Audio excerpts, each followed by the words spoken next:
hello, welcome back to another stream, hopefully a short stream. We'll be doing the conclusion of the Archon quest.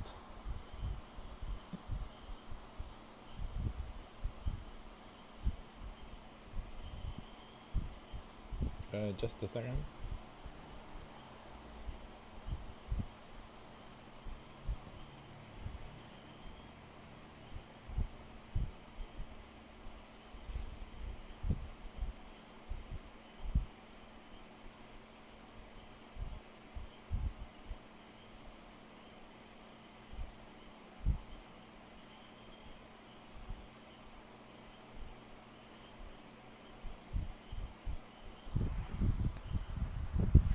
So,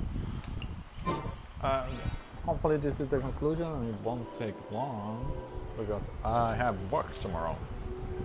So let's see. Also, the game is not looking good today. The server is kind of slow.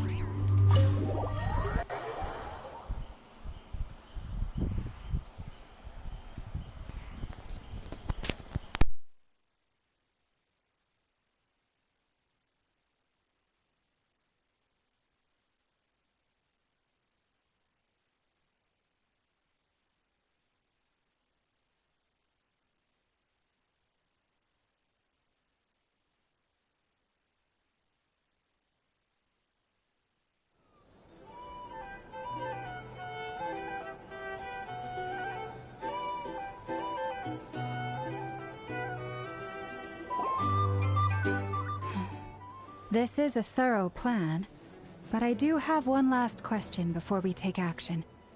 How can we be sure that our enemy won't leave the designated area? Great question. Albedo's been hard at work analyzing Rarer and the Wild Hunt's behavioral patterns. His conclusions are as follows. Firstly, from the earliest known confrontation until now, Rarer has never displayed any ability to manipulate the dimension of space. So it's unlikely he has any power in that domain. Secondly, he seems to have a particularly strong vendetta against our group. If we put him in a fight-or-flight situation, he'll choose to fight every time. Thirdly, finally, and most importantly, he is consumed by hatred, both for the moon and for his enemies. Turns out, we tick both of those boxes. We have a reincarnated moon in our ranks, and a spy who accessed his private memories without permission. He'll be baying for blood, not looking to escape.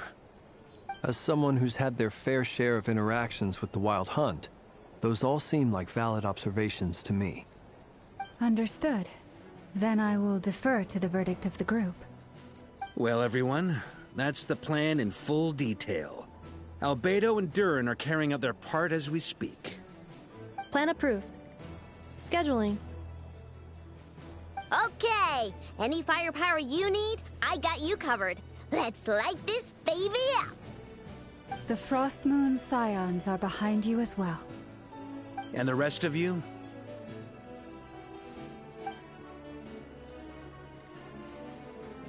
No objections? All right, then it's settled. This is the plan we're going with.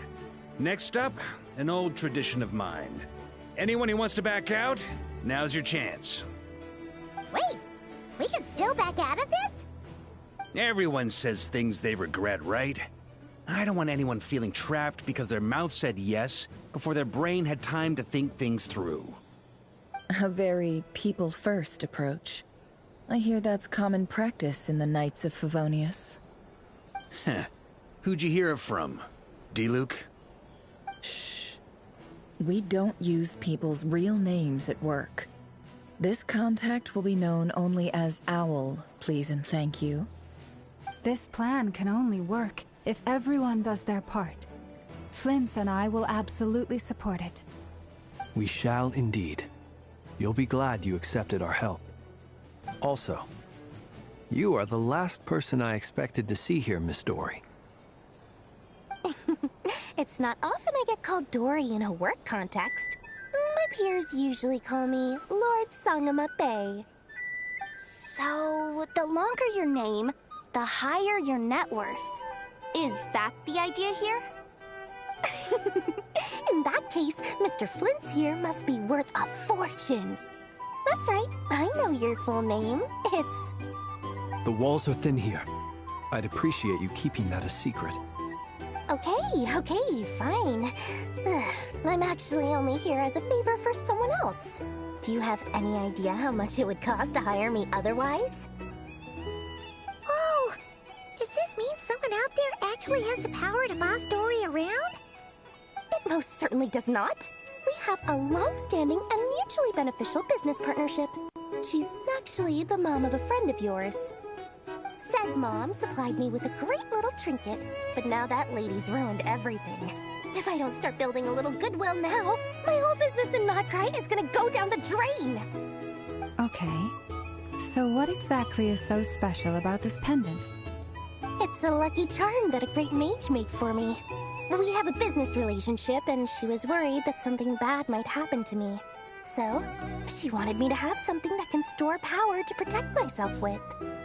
I finally got it all fully charged up with Kuvaki, and then never went and used it all up at once! Never lost so big in my life! You're right. It was all my fault. I didn't mean to drain all the Kuvaki in the pendant, but I'll make it up to you.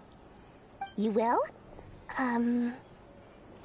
Well, in that case, how about you give me your chess set, and we call it even? I knew you'd say that. Well, it's yours if you want it. In fact, take it now, and I'll even throw in a free Raker of Solnari. Deal? You're putting me in a difficult position here. It's a very useful thing to have around, but I have a funny feeling it won't be around much longer. I guess we'll see in a couple of days. Looks like bankruptcy for me. Hey, don't be so pessimistic. See this through and you never know. You might find a new business opportunity on the other side.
Dory! How are things going? Feeling ready? Oh, I was born ready. We only have 2 days. You think Lord Sangamabe would let an opportunity like this slip by? Don't forget, when something's in high demand, the people with the goods on hand get to charge the highest price of all, even higher than the sellers taking advance orders. Ta-da! See? It's right here! Oh, it's so pretty! Did you make it? No, I have a supplier. We go way back, so he made me a very attractive offer. Aha! No wonder you were talking about lucky charms at the meeting. You've been getting Kaveh to make them for you. That's not the full story. It actually started a while back as a project between me and the Dendro Archon. Mage Alice once warned me that this world won't stay safe forever. There may come a day when everyone faces a great crisis. I passed this on to the Dendro Archon, and she secretly brought together a research team made up of Sumeru's top scholars to invent a technology that could keep people safe. I won't go into the details because it's all very complicated, but if you want to know more, you can ask the Dendro Archon about it sometime. Anyway, point being, it was the Dendro Archon who asked Kaveh to build this little contraption. As one of the top Kashara War talents, he was the obvious choice. Took him long enough. He stressed over it for ages. Must have gone through at least a dozen designs before producing a final product. But that's Kaveh for you. Marak delivered it to me a couple of days ago, along with a letter from Kaveh.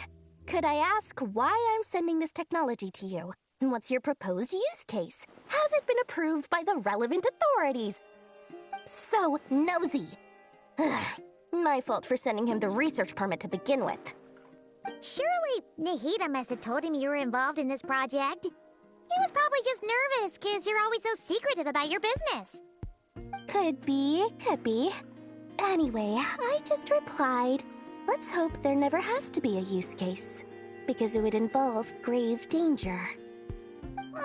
Fair enough. But it sounds like he was just being cautious. He probably felt responsible as the one who made it. Or maybe he was asking as a favor for his housemate.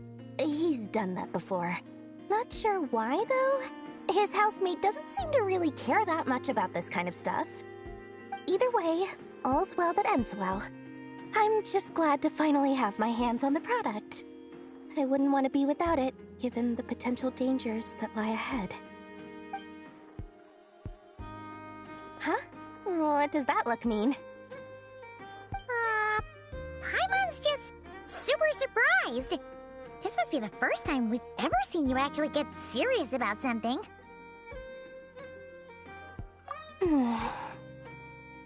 Well, a long time ago, I made a promise to myself. I promised that I was gonna live every day of my life with a big beaming smile. Obviously, Mora plays a big part in that. But there are always gonna be times in life when you have to give something back. That could mean paying back a debt, returning a favor, or showing some kindness. Alice has been a huge help to me over the years. She was the first investor I ever had. And I want my investors to know that Lord Sangamabe is the best in the business. And more than that, no one knows what the future will bring. Whatever happens, I want to make sure the Dendro Archon and all of Sumeru is prepared to face whatever comes.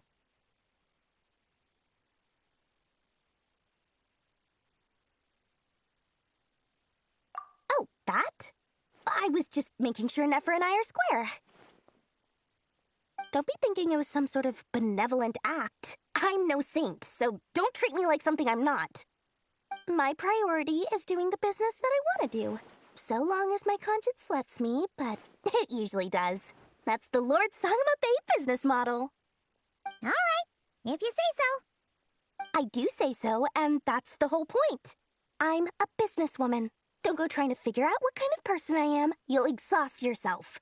Much easier for everyone involved if you just take my word for it. Oh, and could you two help me get this stuff where it needs to be? Thanks so much. You're my favorite assistants.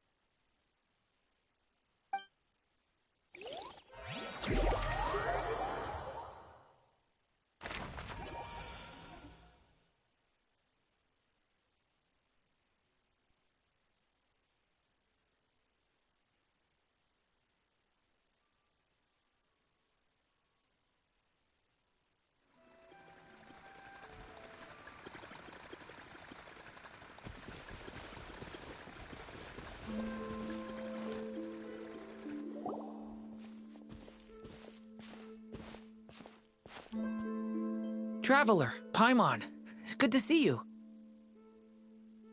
Everything going smoothly over here? Sort of. As you're probably aware, Varka, Diren, and I captured some abyssal creatures from the Wild Hunt. Per the plan, we dissected and analyzed some samples of these creatures. The process went very smoothly.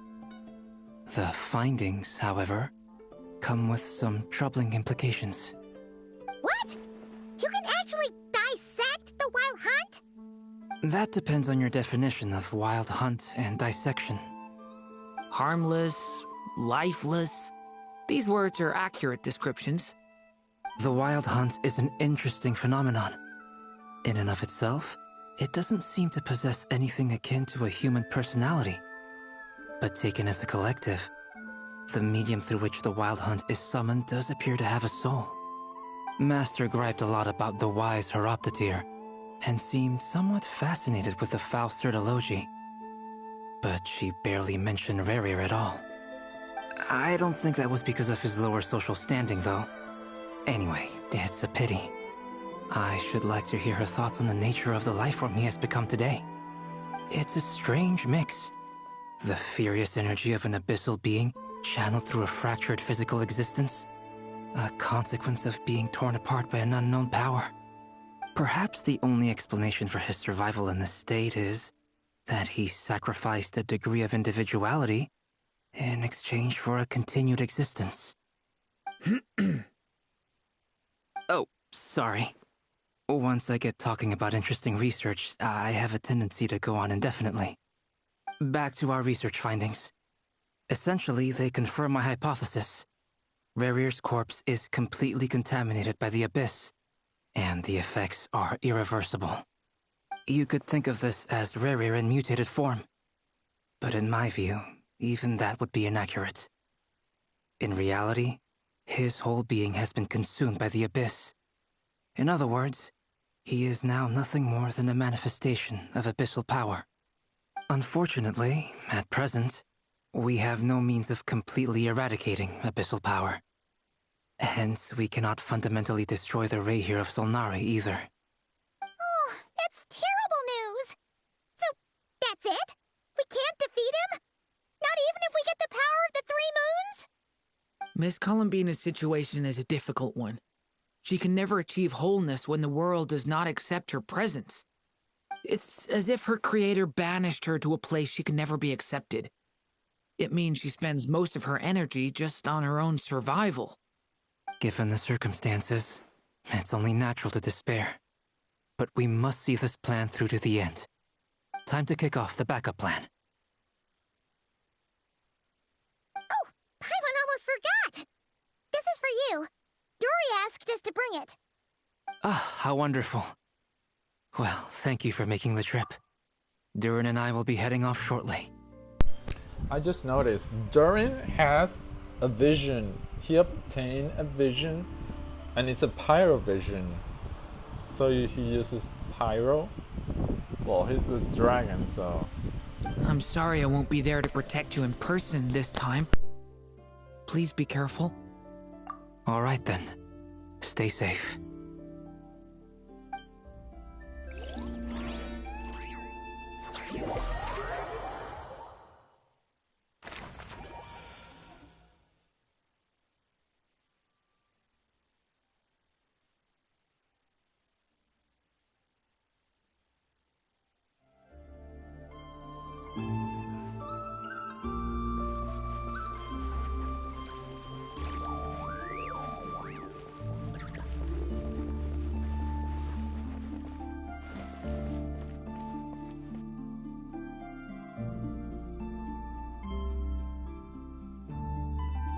Miss Lauma, is everyone here? Yes. The fate of my flock is in your hands, Grandmaster Varka. Please keep them safe. My lady, what are you saying? Within the next 24 hours, we will face the biggest crisis the world has ever seen. This is not a burden that we deserve to bear, but I believe that we reap what we sow in this life. So I intend to act. I must do what I think is right. For me, that means fighting for the future of Nodcry. This gentleman is the Grand Master of the Knights of Favonius, Varka, Knight of Boreas. In my absence, please follow his lead. Hey, everyone. Guess I should introduce myself. Well, to start with, I know my way around a battlefield. Biggest strengths are honesty and hard-workingness. Anyway, point is, I don't intend to let Lauma down. I'm gonna do everything in my power to keep every last one of you safe and sound.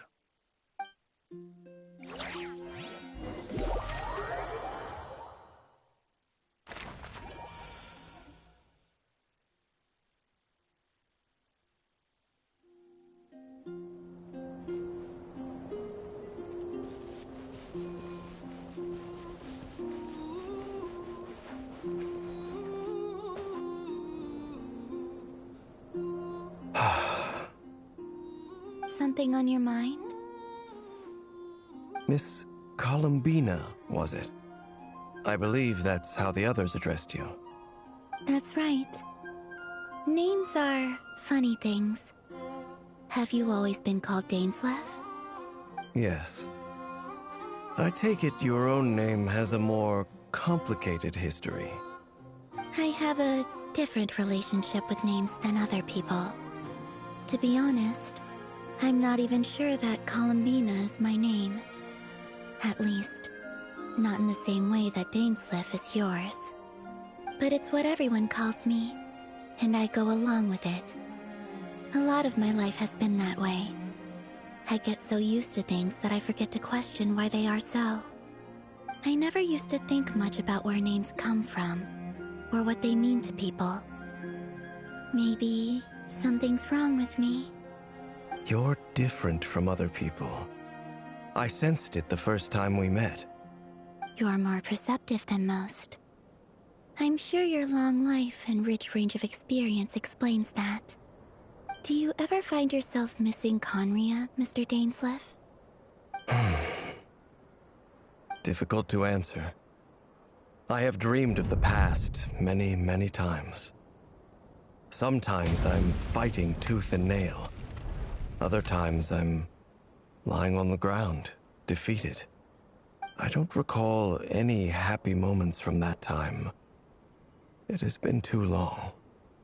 Is that because hatred survives longer than love and affection? That would not be for me to say. I make no excuses for the grudges I bear. But whatever the reason, I remember little that was beautiful or sentimental. Thank you for your help with the Rerir situation. Without your efforts, I never could have learned the hidden truth of his story. You're welcome. I know he's your friend. Friend? He betrayed me. And I never really understood what he was going through in life. Some friendship, that is. Okay. So, do you plan to fight him with us? You see, you're torn. Now you know what really happened. You see the things he's done in a new light. I need some time. Of course. I completely understand. Anyone else in your position would feel conflicted too. Actually, I went through something similar myself recently. Something happened that changed my perspective on a situation. A situation I took for granted at the time, but now I feel very grateful for it. You mean the Harbingers who still support you, even though you've left the Fatui? Yes. I always thought they were only helping me because Harbingers are forced to work together. But then I abandoned them. A warrant was even put out for my arrest. And even now, they still support me. Which means I was wrong about them all along. Clearly, they view you as a friend. I feel a little guilty now. I regret not seeing her help for what it was, and not treasuring it. I see the guilt that you're feeling now, because I feel it too. Hopefully, talking about it will do us both some good. Have you noticed that the Traveler and Paimon are over there? I think they've been listening. Huh. Shall we say hello? Sure. Hello. Ah! They caught us!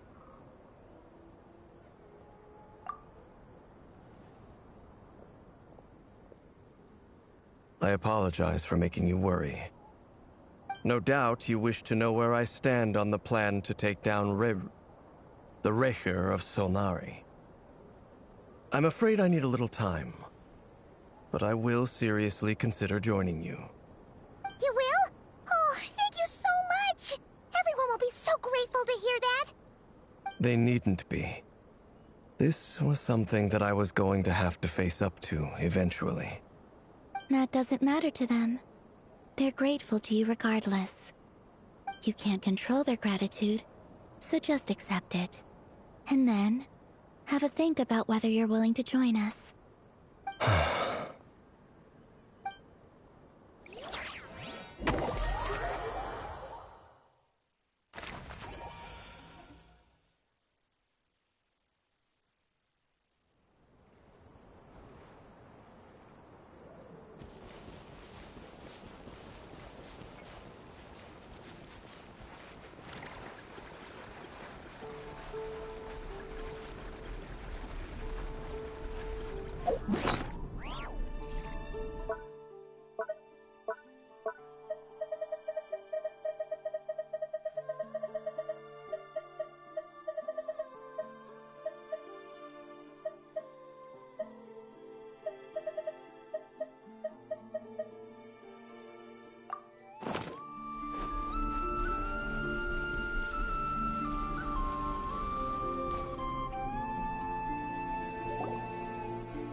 Ah, you're earlier than I expected. Hey, Flint's! Been waiting here long? Not too long. I came a little early so I'd have some time to think. Are you nervous about the battle? Quite the opposite. I'm reminiscing on my past battles. When I was awakened by the Radniki, I had not touched a weapon in many years. I felt like the battlefield was not where I belonged. But after waging war against the Wild Hunt for so long, I came to realize something. A life of absolute peace is simply not a possibility for me. My restless flame indicates that somewhere inside of me, there is a deep yearning to root out the evil in this world. Oh, that doesn't sound like such a bad thing. Well, in the past, when I was a Fae whose primary concern was hibernation, it was hardly ideal. But it certainly serves me well here in the present. And I am delighted to be able to join forces with you in this endeavor. Looks like I'm not the first to arrive. Ah, Miss Lauma. Did you sleep okay last night? I struggled to settle down at first, because of the nerves. But don't worry. I got enough sleep in the end. I'll be just fine.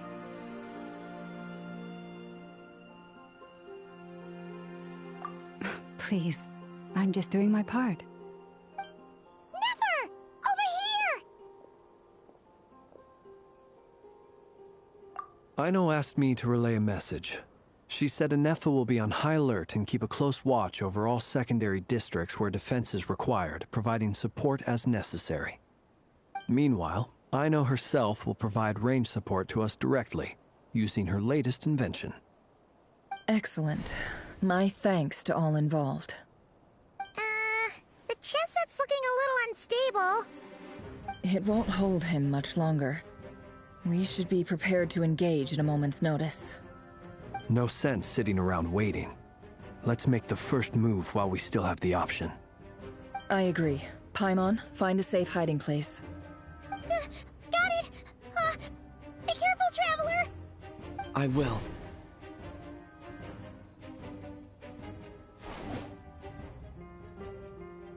Everyone, take your positions as soon as the battle starts. Every ounce of strength we have in our bones, let us bring to this fight. Ready? Let's go. I've seen all your futile ploys before. You have become the authors of your own demise. I wouldn't be so sure about that. You are merely a moment of sport before I tear down the moon.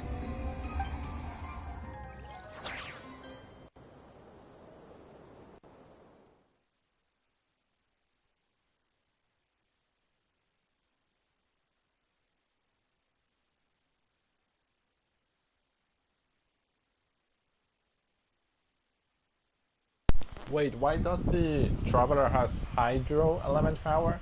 Shouldn't he have Pyro?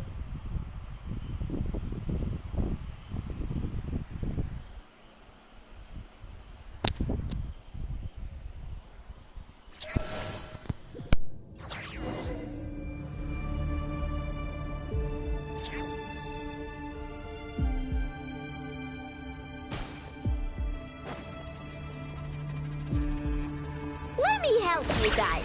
Eat this!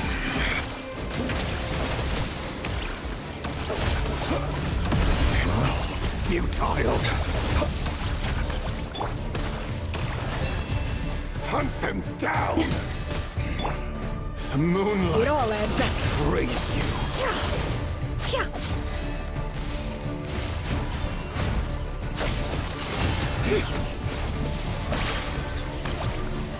Can't hide the truth. Pathetic! The deception ends here. Hunt them down! By the frosting of old. Go! Close your eyes. Futile! Hunt them down! Steady now. Beware the creatures of the night.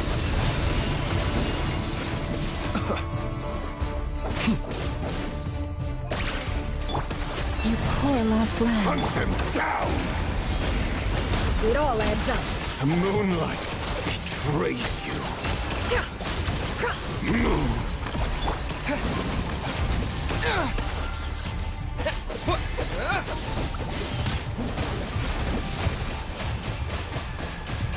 The moonlight betrays you!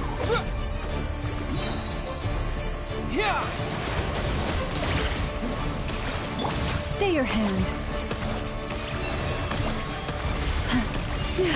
Move! Be Hunt silent. them down! Close your eyes. It began with the moon, and so shall it end. Raise The moon will protect you.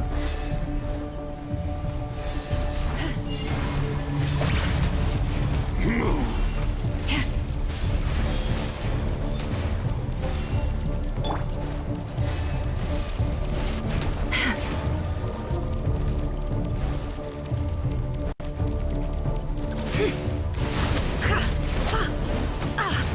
Can't hide the truth. How unfortunate. Leave this place.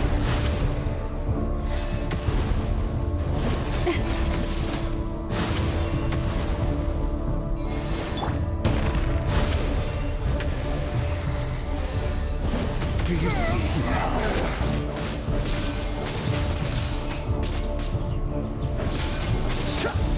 From here, when will it be as you foretold? Move!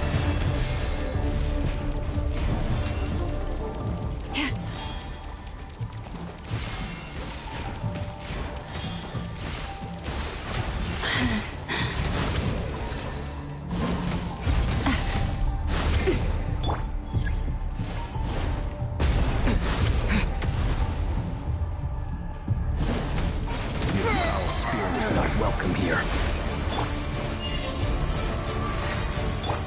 No more lies. The long sleep beckons. Observe. Are you quite finished?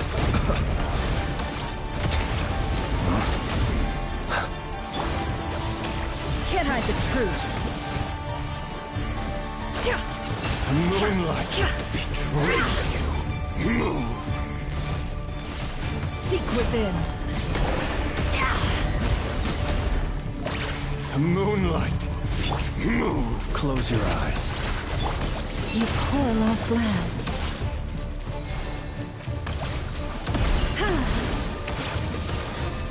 Yeah.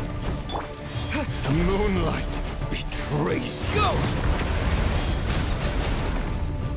Move! It's all futile. Hunt them down! It all adds up. The moonlight betrays No more you. lies. Pathetic! Forest, Protect us. With one heart, we pray. Be silent. Are you quite finished? Futile. Steady now. Go! Yeah! Move! Can't hide the truth.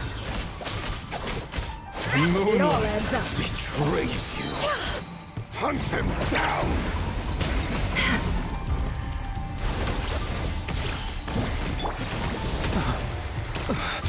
I will return as an avalanche.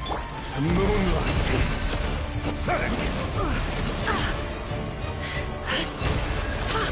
The mystery unravels. Your little game of heroics is over. Who wants to go first? Move! Now, get out of my sight! No! We've been separated! With a take! You okay? Nefer! Where are the others? Stuck outside the barrier. I guess he really doesn't like us. I told you before, knowing too much is always a destroy sentence. And reward. Be careful what you wish for.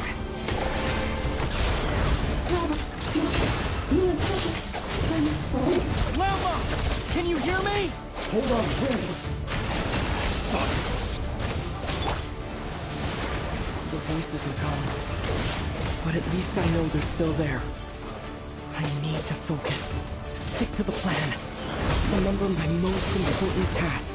Just keep stalling him. If I can stall him for long enough, the moment will come.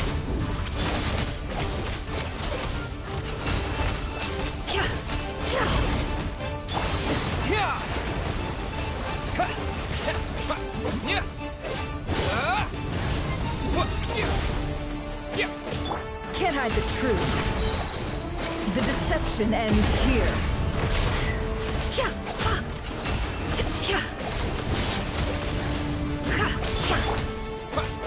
Wipe out!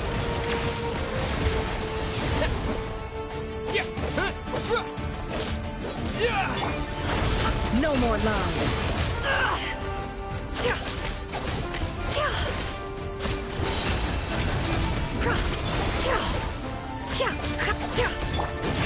Go! Bombs away! Seek within. It all adds up.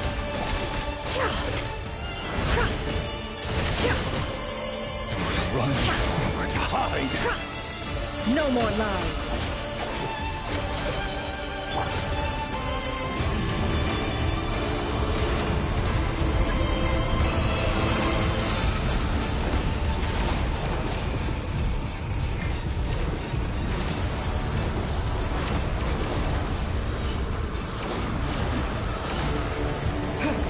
I've got this!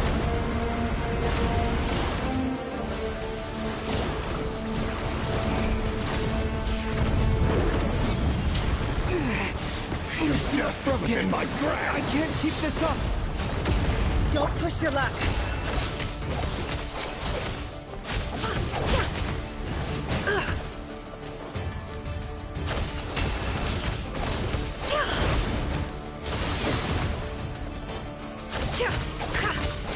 No more lies.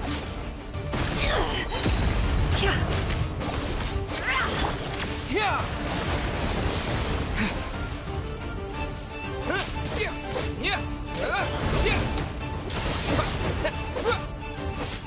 The deception ends here. Absurd. It all adds up.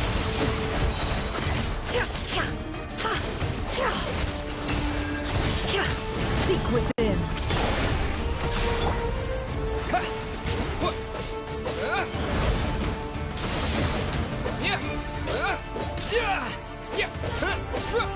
No more lies. Can't hide the truth.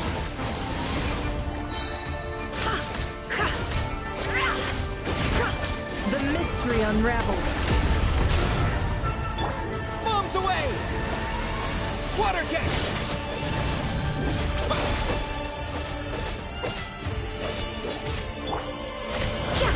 No more lies.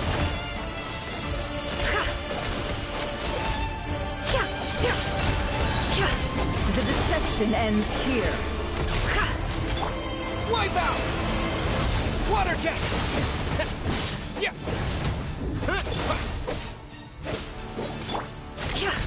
It all adds up. No more lies.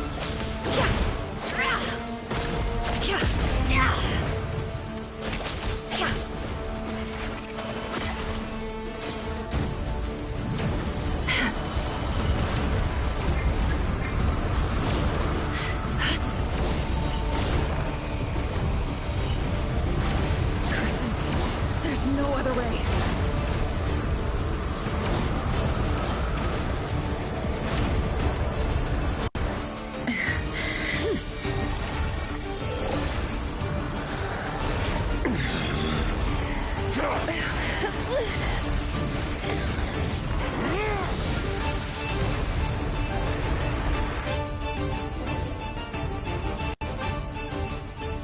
The only way to defeat Rarer is to borrow his own power. That means Columbina will have to disappear while you two bear the brunt of his attacks. You have to hold on. Find a way to keep him focused on killing the two of you.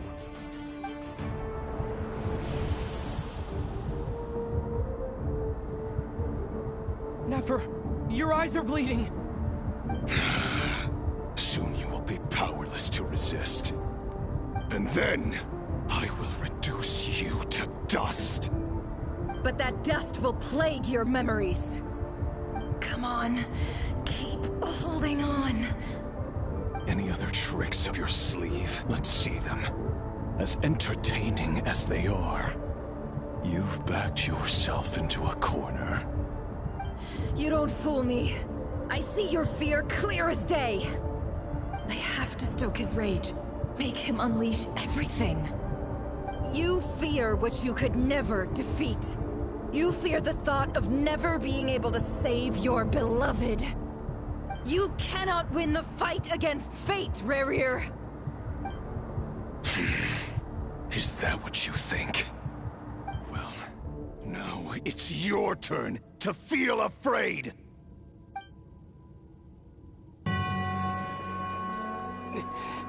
You fear the sound of your own name? Is it us you hate? Or is it what you've become? Let's see what becomes of you!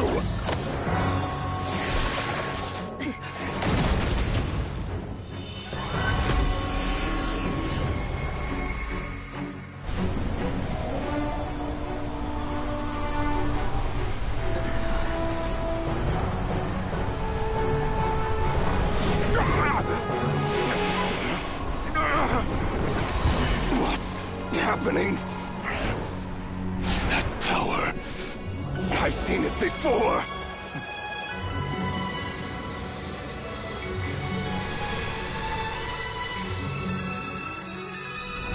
His power is on another level. We'll need to use an alchemical array to convert his power into a usable form. Then quickly channel it into Columbina, rendering her powerful enough to compete with him. I'll join you. I can help.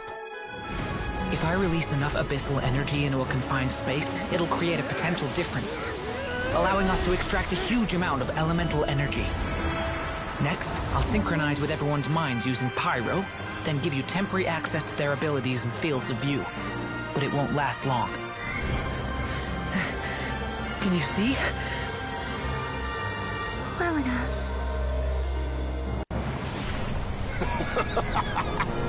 So, we have a student of Gold Rheindotter in our midst. How about that?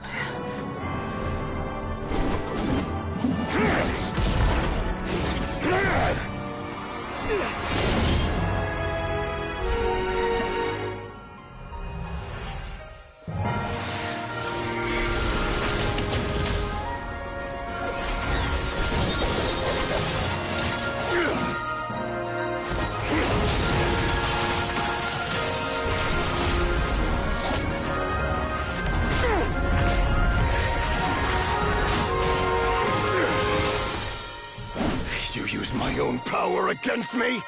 Just like how you stole Kuvaki. Look familiar?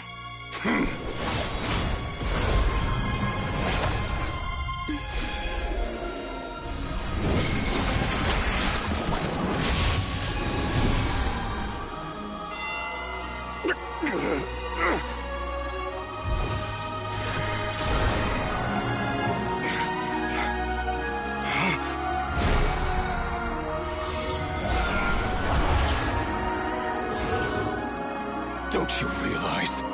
You don't have the power to hold that gate open! I don't, but someone else does.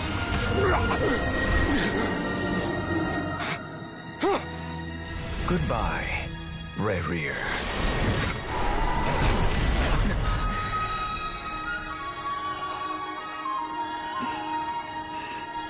We won.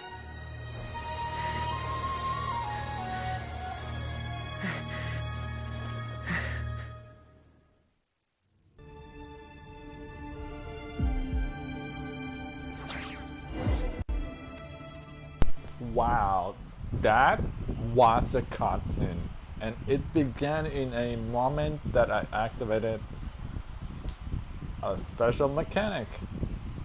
Holy shit.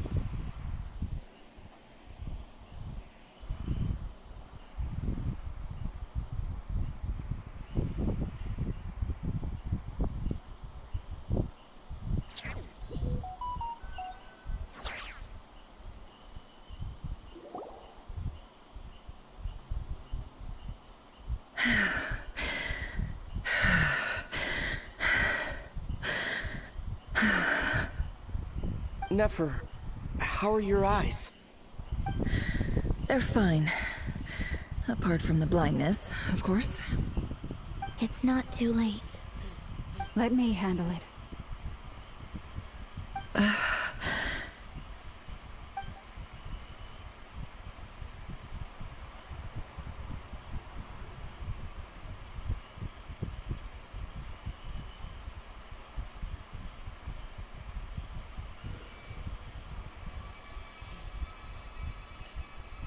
Miss Nefer, it's not like you to lose your composure. That was the most reckless thing I've ever seen you do. Reckless how? The situation was critical. Our lives were at stake. We had to do something. Even so. Okay. I guess you're right. Under the circumstances, it was a wise decision. You traded your eyes for an incredible victory. In business terms, I suppose that's a huge return on investment. I'd be hard-pressed to argue otherwise. Still, I don't like this outcome, and I don't want you to lose your sight for good. People suffer when they make sacrifices they shouldn't have to make, whether that means faith, strength, or in this case, your ability to even see.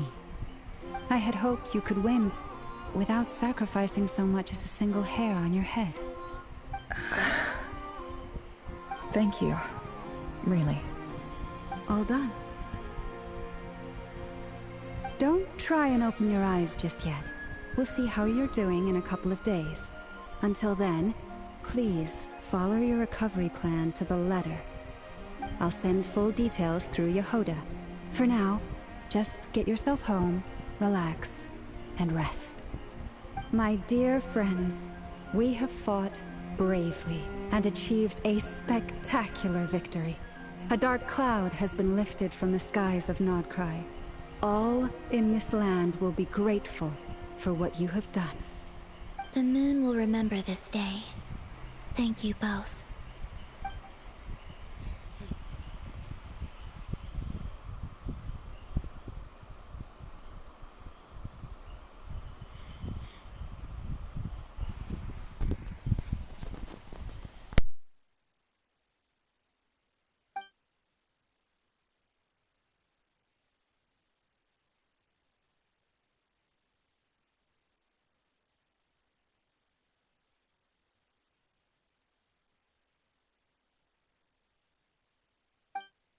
There's something I want to let you know.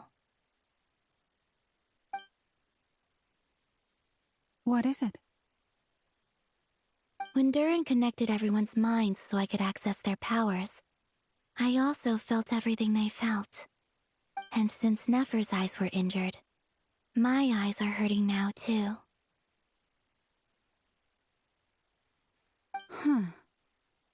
Hold on. Let me try. I only feel the pain. There's no actual damage. I just thought I should tell you. You're right. There's no damage. That's a relief. But I must say, I'm surprised to hear the Kutar share something like this with me. In the past, you never used to open up about yourself. Things are a little different now from how they were. I'm learning to share how I truly feel with my friends. Friends? You have no idea how glad I am to hear that.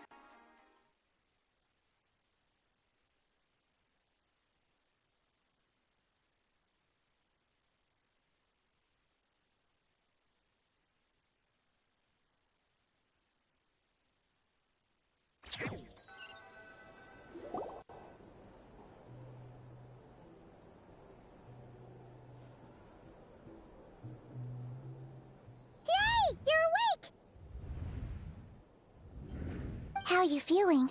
Any aches and pains? Did you sleep well? I'm doing all right, Paimon. No need to worry about me.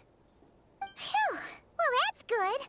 Paimon's been sitting on the edge of the bed worrying about you for ages. You slept a whole day and night. Poor Paimon had to eat all by her lonesome. Glad to hear you didn't starve. How was the food? Well, it wasn't the same without you there to share it. Honestly, Paimon just can't relax when you're not your usual self. She couldn't enjoy the food and settle down to sleep. Well, I'm back to normal now. Oh yeah, and Albedo swung by earlier. He said to tell you to head to the tavern when you woke up. Varker and the others are organizing a victory feast and they want to celebrate with you. He also dropped off some medical supplies, but you seem fit as a fiddle, so guess you won't be needing those. If you're feeling up to it, let's head over now. Wouldn't want to keep them waiting.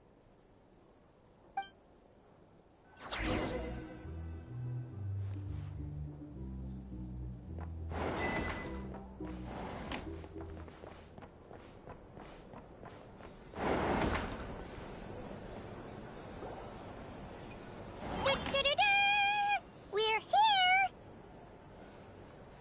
Oh, Traveler and Paimon! Perfect timing! We were literally just saying how there's no way we're holding this victory feast without you any longer, and we would have postponed it till tomorrow. How are you feeling today? Much better. Thanks. Don't worry about me. Relieved to hear it. If that changes, just let me know. Happy to check you over at any time. Yep, we're here for you. Anything you need, just let us know. Oh wait, where's Nefer? How are her eyes doing? Nefer's right over there. I'm sure she'd love to catch up with you.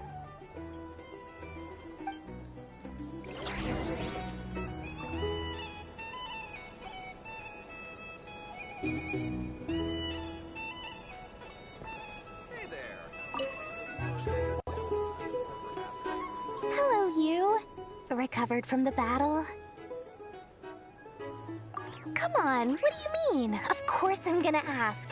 I care about my friend's well-being. And we are friends, aren't we? Get yourself a drink. You've more than earned it. In fact, today, your drinks are on me. Lord Sangama Base got you covered. Wow, really? What about Paimon? Has she earned it too? Has she? Please? Well, you haven't been through quite as much as the Traveler, but... what the heck, sure. Yay! Wow! Drinks on Dory! What What a historic day. Hey, keep your voice down, or everyone else is gonna want in too. Have you heard anything I've been saying recently? Doing business in Nodcry has been an absolute nightmare. If I'm buying for everyone, I'll... Okay. Paimon will speak more quietly. Jeez.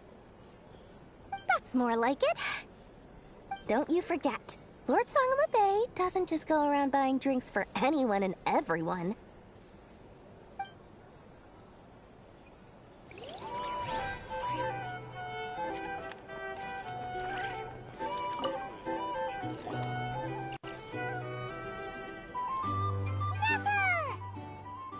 Traveler, Paimon, are you recovering well?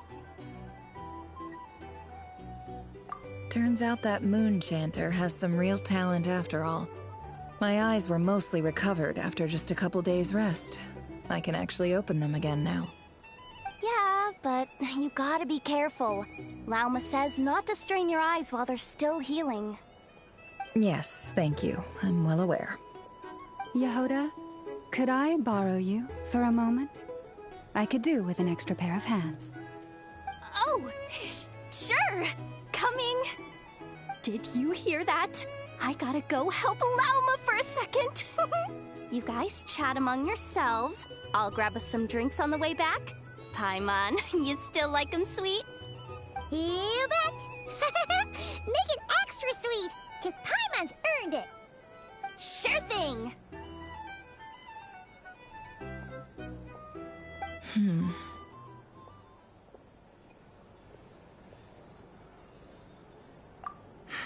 The Raker of Solnari.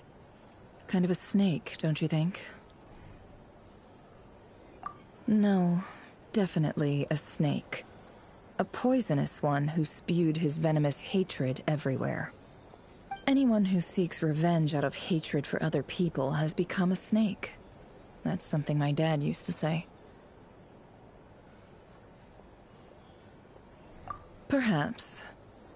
I'm sure it sounds like a very wise and open-hearted perspective to your ears. But me? I think hatred is a perfectly justifiable emotion. What else is left when everything you depended on in life gets stripped away? Something's gotta fuel that drive to keep on living. If you're worried about me, you can nip that in the bud.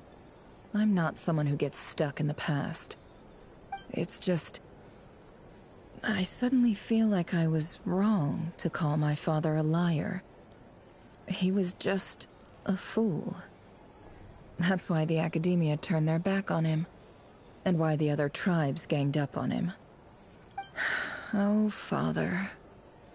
How much better things could have been if you were a skilled liar.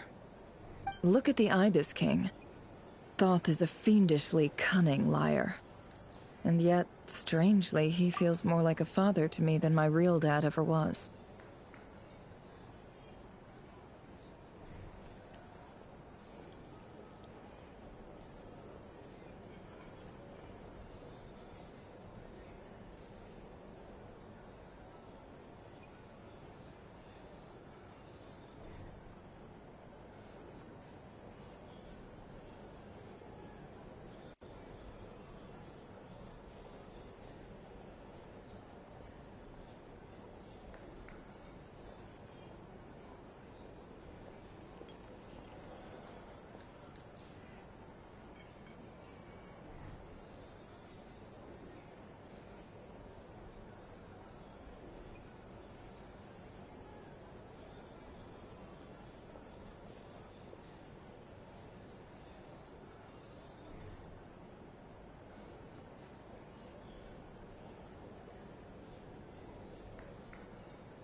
He's never brought it up, but I'd bet he feels the same way. Why else would he give me the power to perceive the truth, while at the same time training me in the art of deception?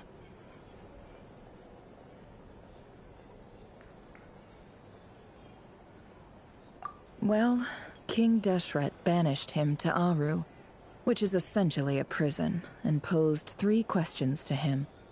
He promised that he'd have his freedom if he could find the answers. His response was to take on a physical form and approach me, hoping that I could become his envoy and search for one of the answers on his behalf. Did he really think I'd fall for that? He's stuck there. He can't make me return what he gave to me.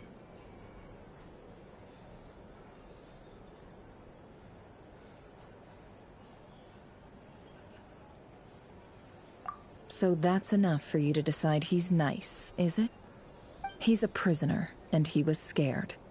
So he decided to perform some good deeds to win people's approval. He lives in fear because he's a deceiver. How is Rerir any different? You can't work as a spy your whole life and expect a happy ending. It's preposterous. Yet I can't say I don't understand it. Liars live in the darkness of their own making. But it's still human nature to want to go on living. They say that a liar's soul is the most worthless thing in the world. What do you think?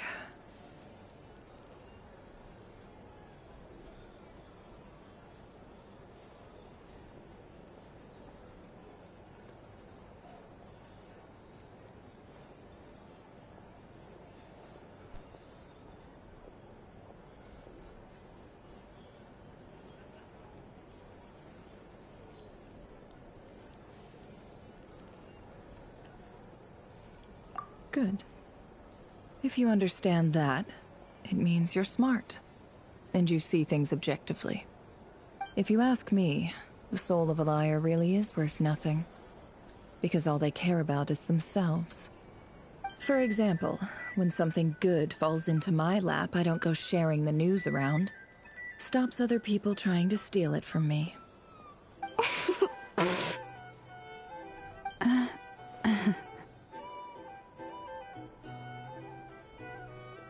So be it. They have sharp ears. I can't keep anything from them. Oh, is that what it looks like?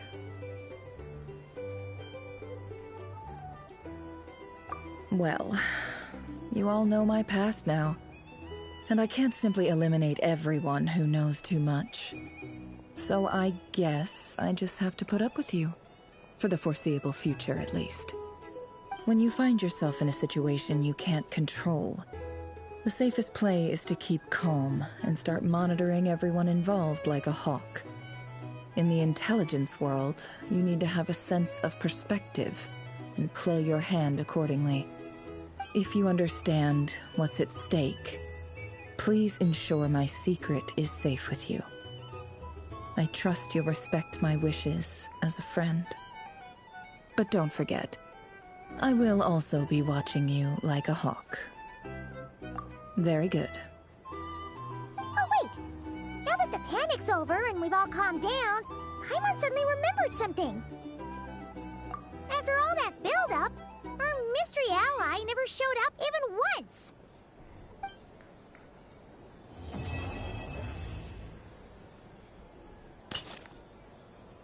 Yeah, me too. I want to know who's the mystery ally who kept moving things like a ghost. Am I imagining things?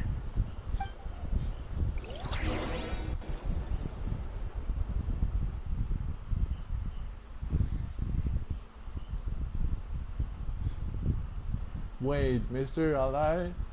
Could it be Alice?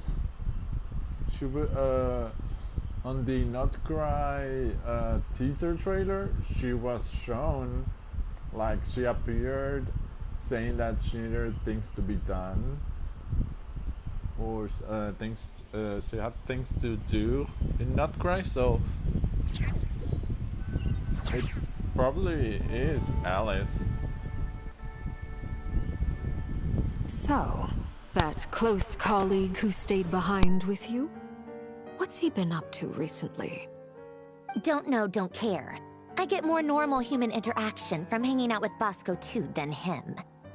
Although, now you mention it, he hasn't bothered me in a while. I wonder if...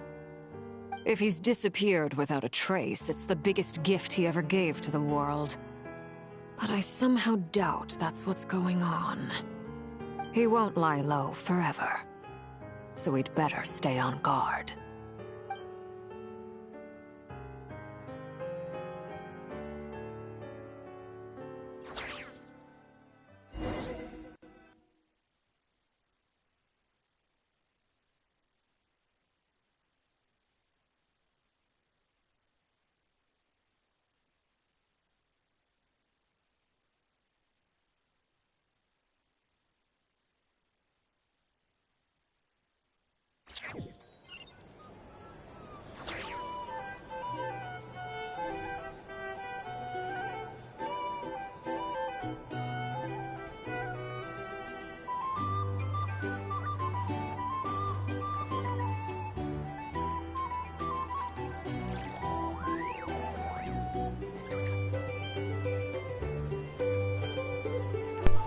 I should have talked to Varka when I had the chance. I don't know where he is now.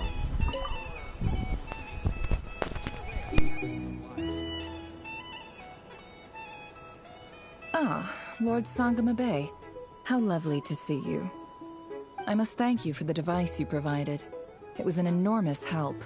Would I be right in thinking that it was developed by the Academia? Why come and ask me when you clearly know already? I mostly came to thank you. That's more like it. A little gratitude goes a long way with Lord Sangama Bay. Play your cards right, and you might even stand a chance of becoming my long-term supplier. The chance to work with such a kind and charitable investor as yourself would be a great honor for the Curatorium. Huh? Charitable? Who said anything about charity? First time hearing about it. Let's see. The first plot of land you purchased in Nodcry, your desert interests, and... Stop! What do you think you're doing? Exposing my investment history! It's nothing to hide from. They're all perfectly legitimate investments. And some of the land you purchased was with the intent of building a sanctuary? Yes, I heard about that too. How did you... You're a curious case, Lord Sangama Bay. You don't like people finding out about your good deeds, do you? But I'm afraid no matter how hard you try to keep things under wraps, where there's a will, there's a way. You did it for Sumeru, didn't you? It was empty land that was gonna go to waste otherwise. I figured if I built something there, it might at least get some use in an emergency. Disasters are capricious things. They strike without any warning. I've lost family to a disaster before, and I don't want to lose any friends or business partners if I can help it. My elder sister used to dream of finding a sanctuary. Somewhere with plenty of food, water, and medicine. Where everyone could live happy lives. It was something I looked into, but after discussing things with the Dendro Archon, I decided on a more effective strategy. The tech people handled the tech, and Moneybags provided the Mora. It just made the most sense. It's a pity that so few people know the truth about you. Everyone says that you view everything in terms of Mora, and all you care about is growing your own wealth. So, what's the problem with that? Everyone wants to be rich. It's human nature. So yes, I love Mora, and it's nothing to be ashamed of. But surely you have dreams of your own, beyond just making Mora. You don't get it, do you? My dream is to invest in other people's dreams. And, you know, make a nice little slice for myself along the way. Just thinking about it makes me happy. That sweet, sweet sound of Mora. Thank you. For the device? And the pendant. Oh, that. I was just returning a favor. Don't worry about it. Seems like we've both been away from home for a very long time. Yeah. So long that I barely remember what my family even looked like.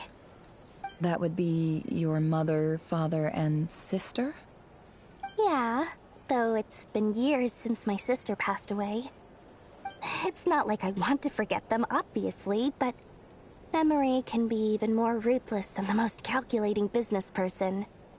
Beyond a certain point, if something isn't helping you, it just gets rid of it. My sister can't help me now. Slowly but surely, her face is fading from my mind's eye. It's become a vague impression. Not everything will fade. When loved ones pass away, the beautiful memories are the ones that last the longest. Yeah, that's true. If you ask me, that's the one silver lining in all of it. Well, that, plus, I'm sure that life is much better now than it was back then. Oh, absolutely. I have tons of Mora, a big beautiful house, business is booming, and I'm as happy as can be. You've got a lot going for you too. Boss of the Curatorium of Secrets? I'm sure there's plenty of Mora to be made in that line of work. I appreciate the vote of confidence.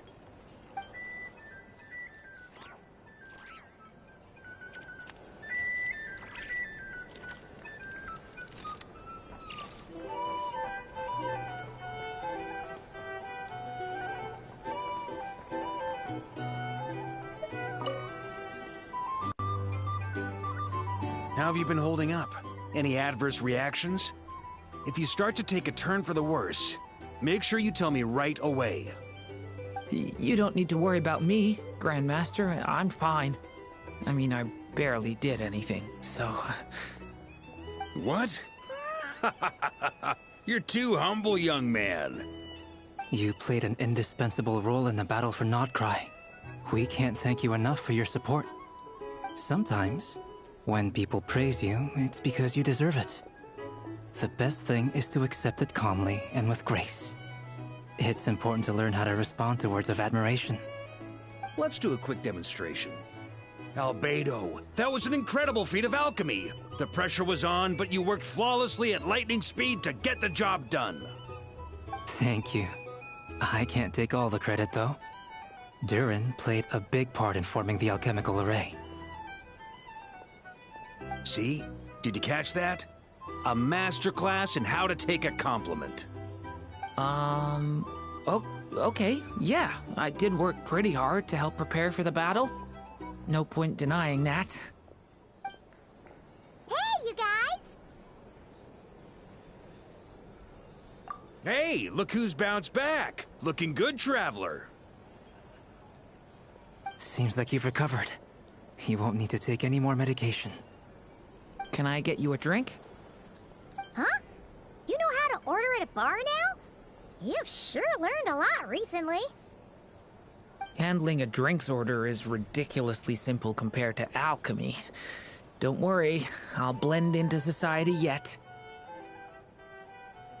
Paimon believes it. You're clearly a fast learner, just like your brother. To be totally honest, though, Paimon didn't quite follow all the details when you first explained the plan to us. Don't worry, that's completely understandable. Unless you're a student of alchemy, it's hard to grasp the principle and how the process works. To put it in the simplest terms, we saw how our enemy stole the power of Kuvaki. And that gave us the idea of stealing his power to turn it against him. When facing an enemy you have no hope of defeating, it's best not to engage them in battle. So, instead of looking for a way to overpower him, we decided to help Columbina get strong enough to at least stand up to him in a fight. For this to work, we had to analyze his modes of attack, confirm who his main target was, and make sure that he wouldn't go beyond the range of the alchemical array. For added security, we prepared a total of 4 arrays.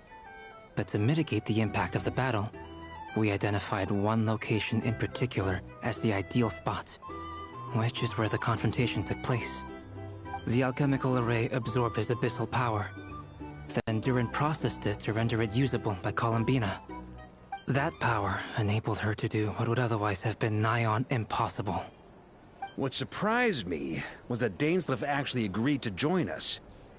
Given his history with Rerir, he had every right to sit this one out. But we're extremely grateful for the decision he made. It must have been a painful choice to make. But I'm sure that making a decision was far better for him than staying in limbo. Absolutely. He was torn between two paths, but in the end, he made his choice and stuck to it resolutely. He doesn't strike me as the sort of person who'd stay trapped in limbo for long.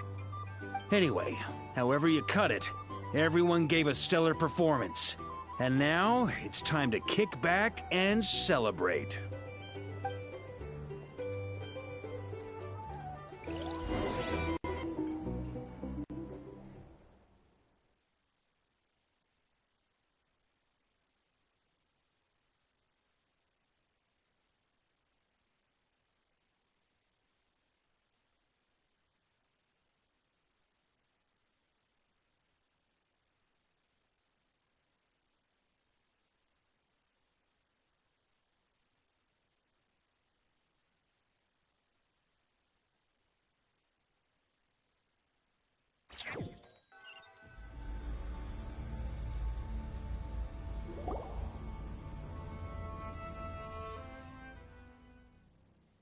That's the only reason you're here. Yes. I've thought a lot about it. And I've realized that you, me, and Arlecchino should be friends. I think this is very important. So I felt I had to come and tell you. Well, this is a new one. I'm so moved. I can't even hold my teacup. If that's all, you can leave now. Do you not want to be friends with me? Or is it that you prefer being co-workers? What is this, Columbina? Are you deliberately testing my patience threshold? Right now, my politeness module is active. But if you say another word, I swear I'll shut it down. If your politeness module was active, wouldn't you say the word please at some point? Polonia, please see Lady Columbina to the door. Will you still invite me to your next tea party? What? Yes, I think you will. Bye-bye, dear Sandrone.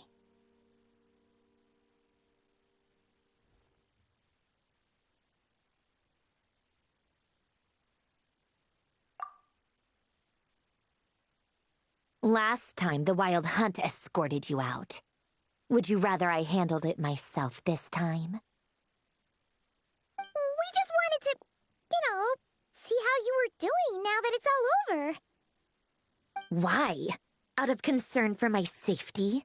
I hope you didn't seriously think that the Rayhir of Solnari would be able to lay so much as a finger upon me, given how prepared I was. Mostly because you kind of helped us out, so we just wanted to check you were okay. Looks like all your robots are fixed, huh?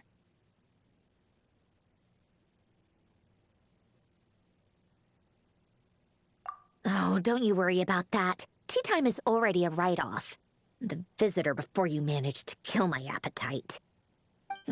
If you're in the mood for tea, go ahead and help yourself. Otherwise, it's going to waste. My coasters are still missing in action, though. Use this notebook instead. Whoa! Pretty hefty notebook. Look at all those calculations. You can ignore those. They're just dumb scribblings. I doodle and write in my free time. Sometimes I remember the distant dreamlike past. Sometimes I imagine the far-flung future. And other times, I grit my teeth and note down all the crazy nonsense going on in the present. Some people do the crosswords in the newspaper. This is my equivalent of that. Trying to predict the future is like daydreaming. And writing about the present just makes me furious. The past is my favorite. If nothing else, it's already set in stone, so I don't have to rack my brains trying to figure it all out. Huh. Although, having said that, the only vaguely interesting memory in my past is probably that guy they call Lord Artificer.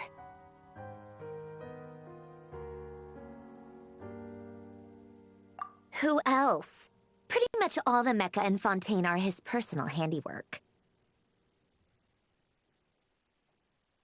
Wait, are you saying you know him? Like, personally? As a friend? I mean, I guess we were friendly enough. Yep.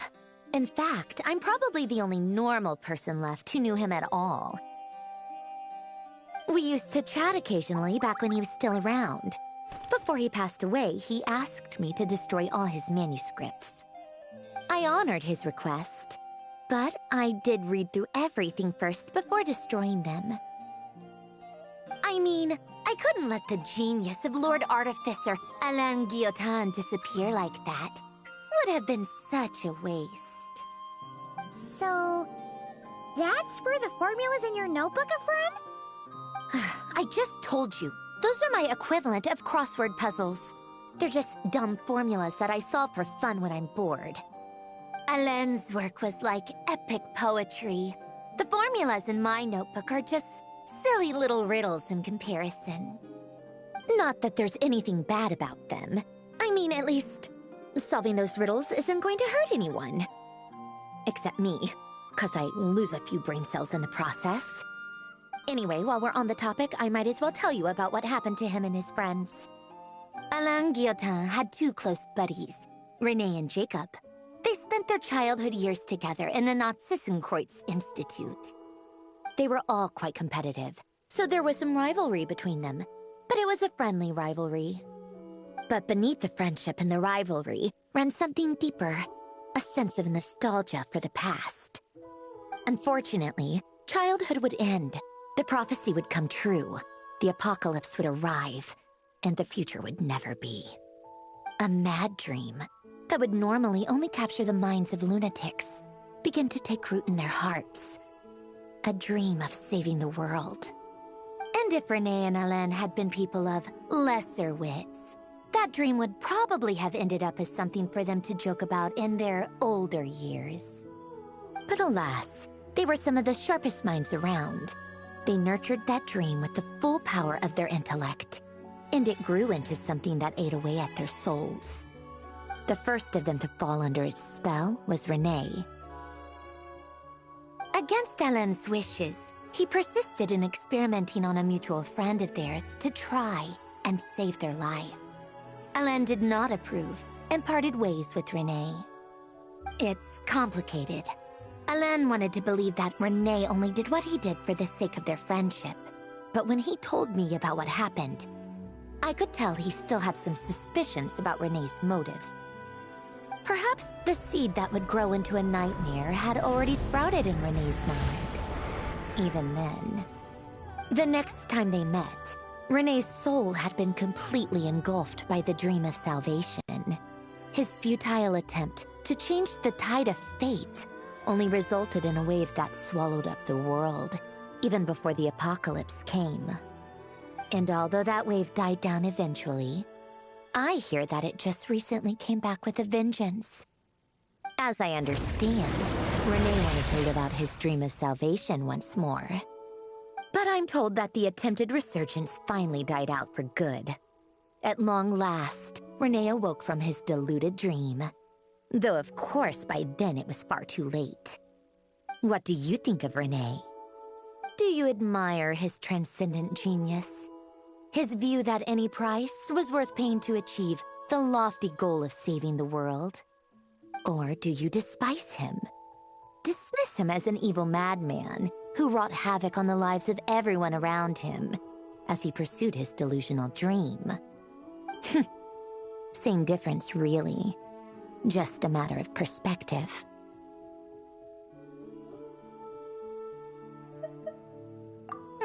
What a cop-out.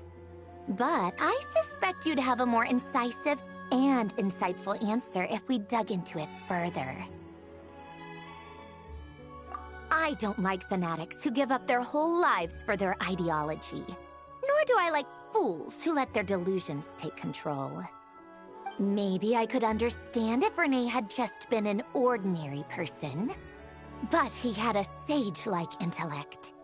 And still still managed to get himself lost in a labyrinth of his own desires.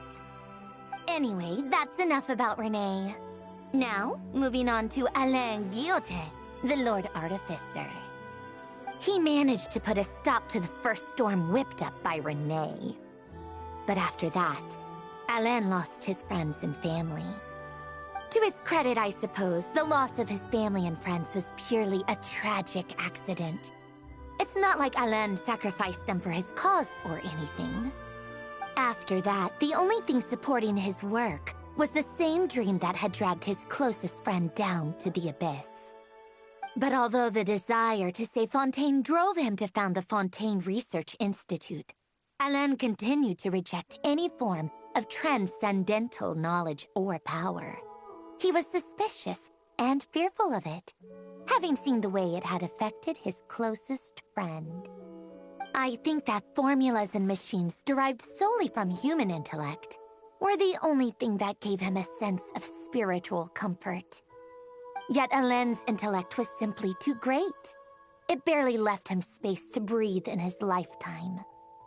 Once he realized that the end of his life was approaching, he finally accepted the truth. The Nazissenkreuz Institute needed someone, and a human being, to see its story through to the end. He quit working on his formulas, trading them in for the fairy tales that had played such a formative role in his childhood, but which he barely touched in his adult life. He told me that the director of the Nazissenkreuz Institute used to read those fairy tales to the children as bedtime stories. Apparently, they worked wonders at sending kids off to sleep. I think that all he wanted at that time in his life was to be able to sleep deeply without being plagued by depression. By that point, nothing else really mattered. At the very end, he laid down to rest in the ruins of the former Nazissenkreuz Institute orphanage, while the Fontaine Research Institute he had founded continued tirelessly with its work. Many years after that, tensions over competing dreams would once again cause a rift, this time between members of the Fontaine Research Institute. But the actions of those fools had nothing at all to do with Alain. And that is the story of two people from the Nazissenkreuz Institute who both wanted to save the world. One went all in on his fantasy of salvation without ever looking back, and ended up calmly sinking to the bottom of the deepest sea. The other sought desperately to burn bright in his life, even though he wasn't sure where he was going. I do sometimes wonder, why is it that people like them have such grand hopes of saving the world? Even the grandest tree starts as a tiny seed. So perhaps, for each of them, their mission to save the world began with a very simple desire: to save themselves. They were young children with friends and family who mattered to them, desires to explore the meaning of life, ambitions to have a successful career. They didn't want to see all of that taken away in one fell swoop. Or maybe they just wanted to find something to anchor themselves within the chaos, to stop them getting quietly swept away by the storms of life. But instead, the search for their own salvation took them down the rocky road laid out by fate. Do you think the desire to save oneself is enough of a justification to try and save the world?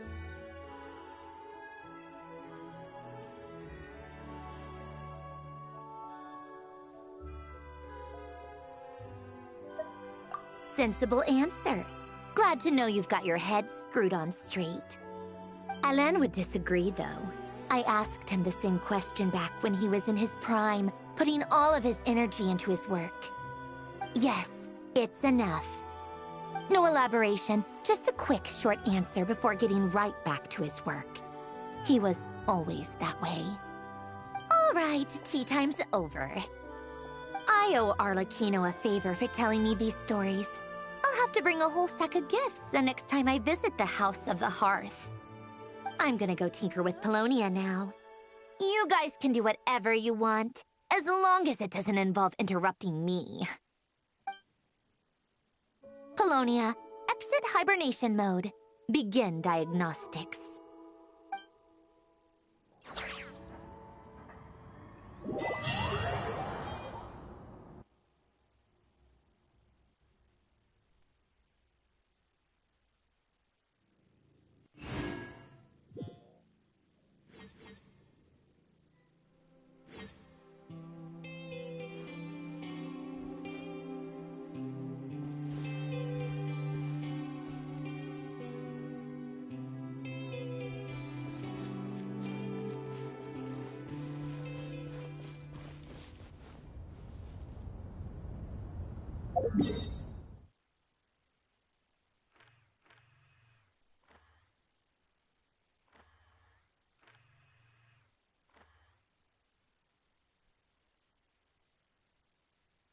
We have done it. We have completed it. The quest, the Archon quest. Although this isn't the last we've seen of Norcry.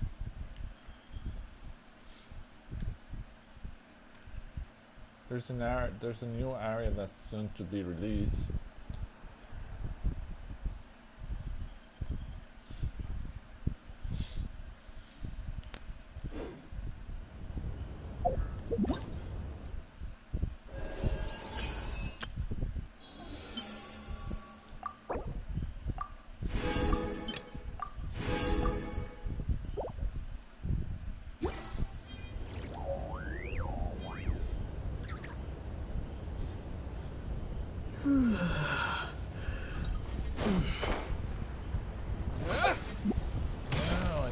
That.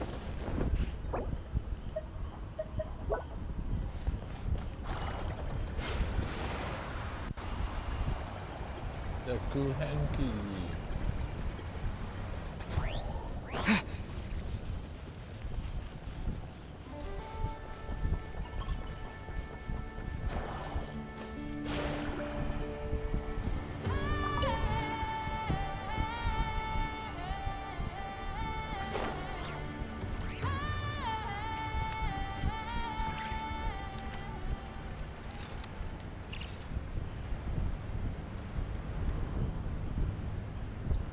Wait, the wild hunt is still around? How? Technically, without right here, the wild hunt is not supposed to exist. Are they just wandering wild hunt?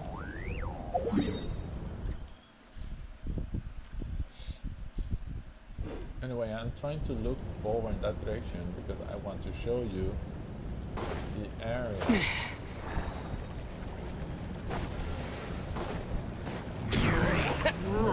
Not too far now. Time to say hello. Hey!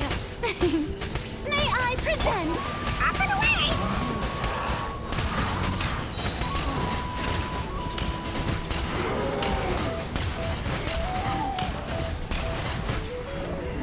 Nothing personal!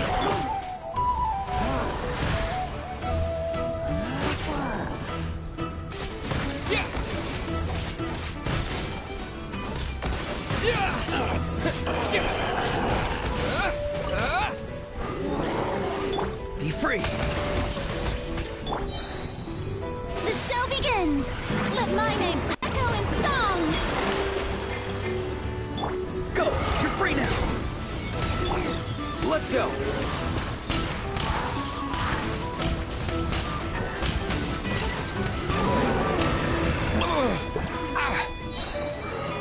Mind your step!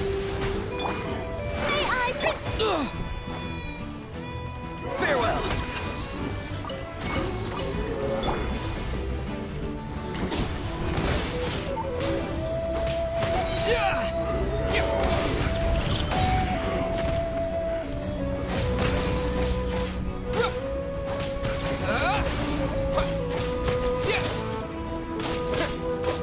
Be free! Not too far now.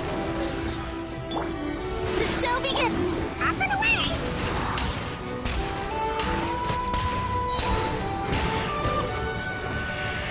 Come here, you little rascal! Tell me what you see.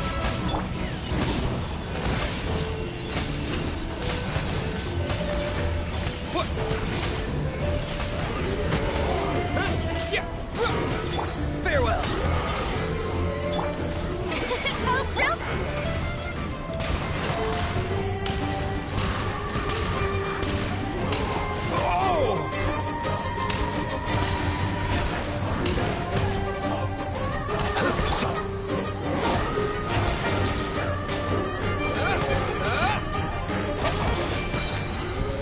Taking quite a while. I'm not here to stay here forever, so.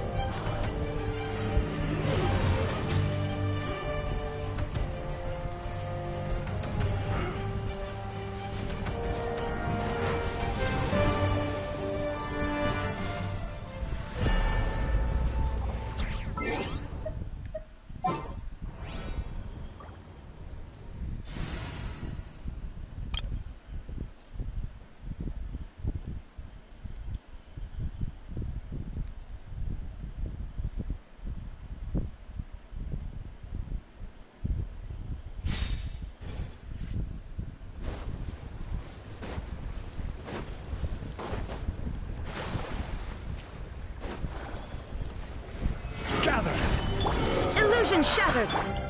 The show begins! Light it up! I will have order. Wrath from the sky!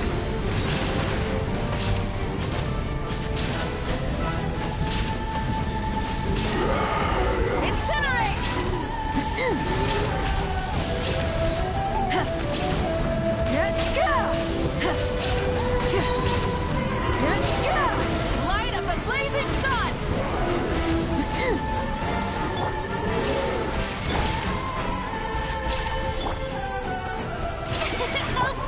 Burn it down!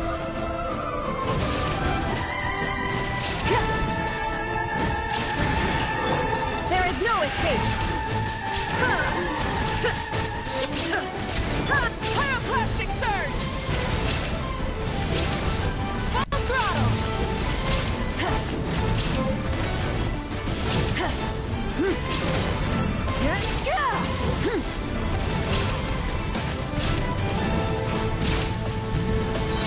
Incinerate! Rise with the sun! Stabilize. Order guide you. Time to shine! Illusion shattered! Inazuma shines eternal!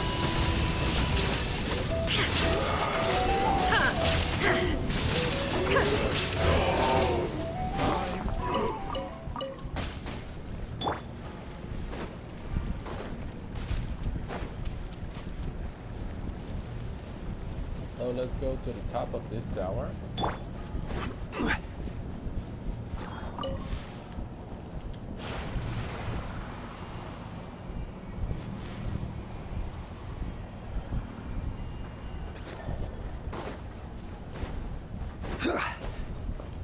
So if you can see in the distance,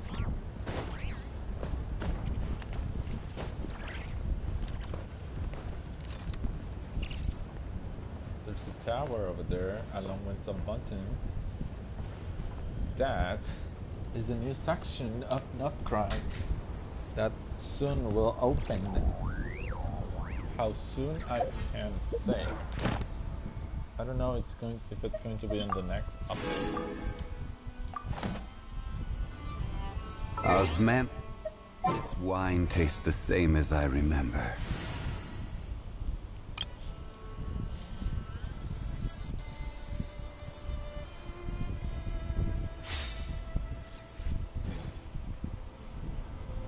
Or if it's going to take even longer.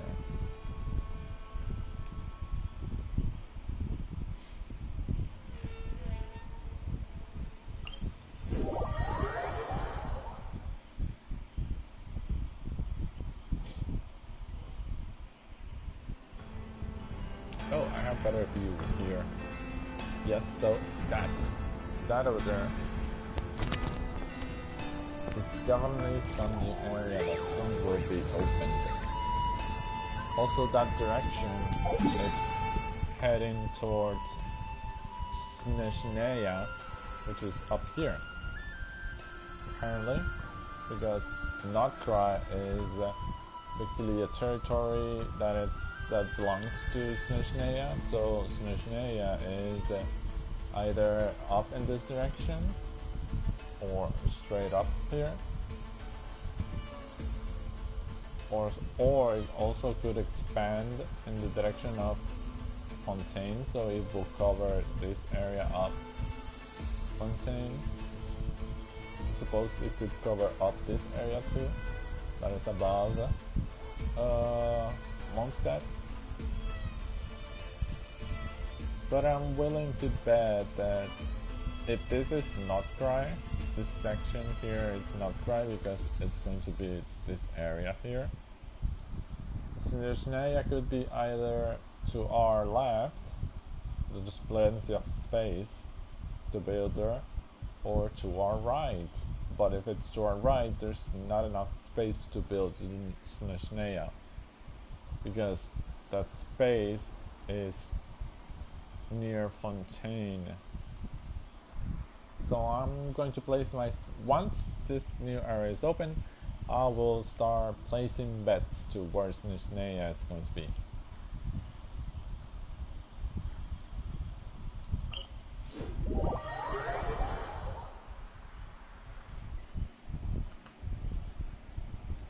Now let's have a little chat with Aino before we end the stream.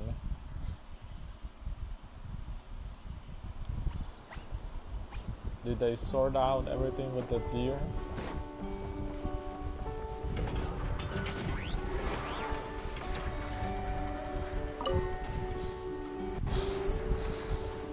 Little dearie, you gotta eat your breakfast, or you're never gonna grow up big and strong. I know. There is still lacquerberry residue hanging from the corner of its mouth. Wait, this one's repeated. I already went through this one. It's I know. Did the Lady Moonchant, its family might be— I know. Does your leg still hurt? I know. Didn't the Lady Moonchant, when the time comes—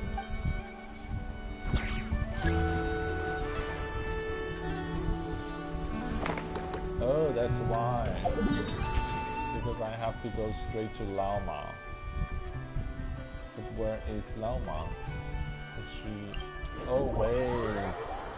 No. I needed Lauma. I needed the character so I could talk to the animal. Sadly, I don't have Lauma as a character, so I can't just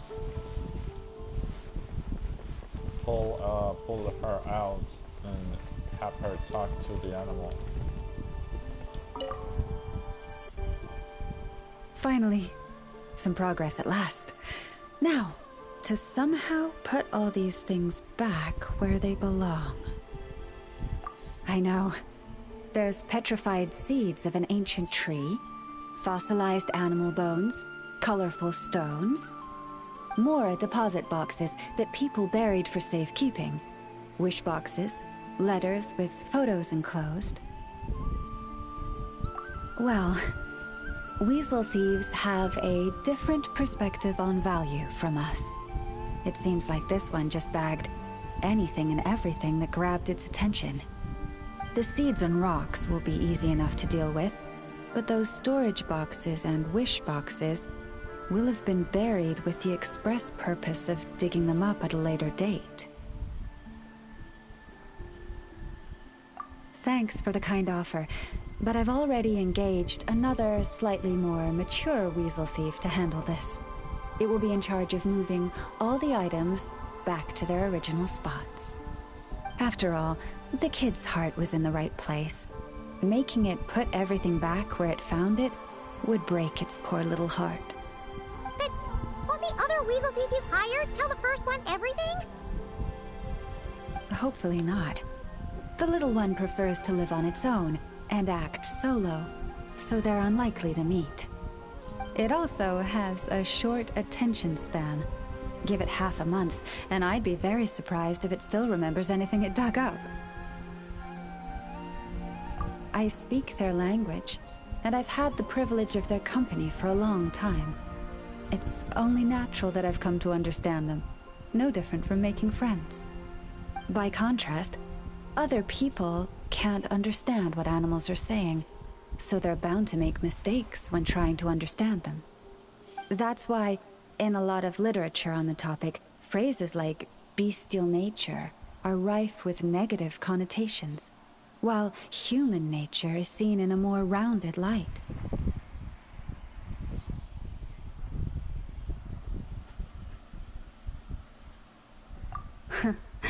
You're right. I'm sure those books would have turned out quite differently if they were written by a wolf or a rhyme-horned deer. In any case, to me, human nature and bestial nature are both simply nature. Whether human or beast, all have moments of courage and of cowardice, times of both greed and rage. We all rejoice in our successes and mourn our failures. These experiences are neither inherently human nor inherently animal. They are a part of our shared nature, a nature bestowed upon all living things by Mother Nature herself. I do sometimes wonder whether the world around us might have turned out for the better if humans and animals could communicate with each other. But I know it is but a fantastical idea that can never be. Then there are those who reject nature and turn their back on the natural way. They are the wayward ones who do not hesitate to pull the trigger, even when they speak the same language as the object of their slaughter.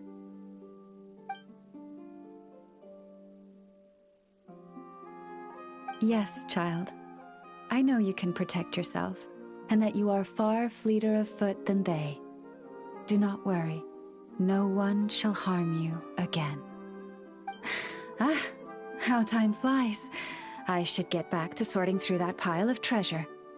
I should have enough time to get everything in order before the weasel thief arrives.